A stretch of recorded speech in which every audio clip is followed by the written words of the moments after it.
My name is Nikma Sangkai. I'm Filipinx, queer and trans, sick and disabled, poet, music producer, singer-songwriter, and audio engineer. So I started spoken word 2010 because of a group called Poet to the People at UW. There's something so intimate about spoken word. Like, they didn't even have mics. It was just in a classroom, and it was packed. People were just like sitting like on desks and on the floor, and just like they were just like spitting their truth, and it was so and I had just come out as queer at the time too, and there were a lot of queer poets who were doing stuff about like coming out and things like that. So it was just a way to for me to like be able to be like my authentic self, because I saw them doing it. In my history and ancestry, the healers often come from art and storytelling. And so I think that's why I gravitate towards spoken word. I have a tattoo from my friend Jules. It's written in Baybayin, which is a Filipino script. This tattoo is agasan, and that means to heal. Yeah, because I'm healing others and I'm healing myself and my communities. When I first got PTSD and fibromyalgia, it was a super hard time for me. It was like 4 years where I was just like super isolating myself because I was just trying to just get by, bare minimum. At that time, I had to stop performing. I was doing only poetry at the time publicly, I guess, and I had to stop doing performances because I was just so, like, couldn't do it. But I found,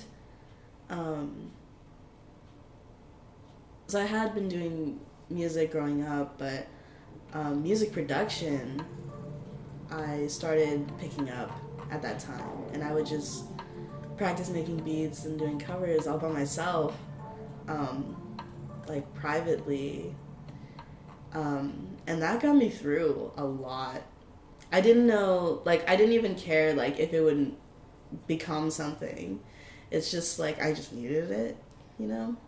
I really look up to people like Blood Orange, who, as a Black and queer person, they really define their music as pop, when, like, he's talking about it, but he puts his own elements into it from his diaspora. I try to do that with my music as, like, someone who's Filipinx and queer and trans, and even sick and disabled, because, like, I guess some people would call them limitations, but I think they're just, like, conditions of marginalized people. That's how the music is shaped, because I have to be in bed a lot of the time from, like, illnesses. I'm making beats in bed, I'm making music in bed, and that shapes the music. It literally shapes the music. I played a show earlier this year on my birthday, and Fallon was the headliner. The person who booked the show wanted to introduce us because we're both queer people of color, right? Who are musicians. So when I was like, what do I want to write this song about with her? I was like, oh, definitely about, like, being queer survivors of color, for sure.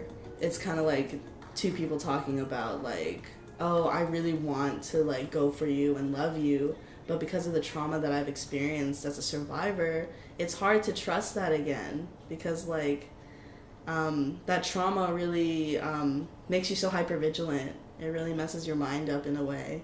When I perform, I feel in my power. I feel like I'm getting the freedom to express myself, right? Not only is it healing for me to, like, share my story, it's also, for the people it resonates with, it's super healing for them. You don't hear from people who have the multiple marginalizations that I do and that my communities do. I really want my career to be sustainable, super sustainable and stable. And I want to be able to do all the creative projects that I want that uplift my communities. Similar stuff to what I'm doing now, but, like, more grounded in, like, stability and sustainability, and, like, also having, like, a wider audience so they get to hear, like, so it reaches more people and they get to be healed, I get to be healed, my communities get to be healed.